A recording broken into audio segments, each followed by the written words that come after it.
बिस्मिल्लाहिर्रहमानिर्रहीम। आप देख रहे हैं आवाज़ बहावलपुर न्यूज़ चैनल। मैं हूं अहमद महमूद। खबर शामिल करते हैं लोधरा से।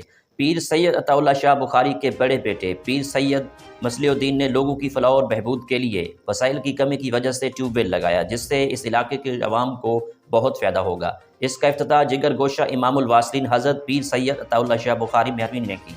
लोगों में मिठाइयाँ तकसीम की गई। आइए आपको मनाज़िर दिखाते हैं।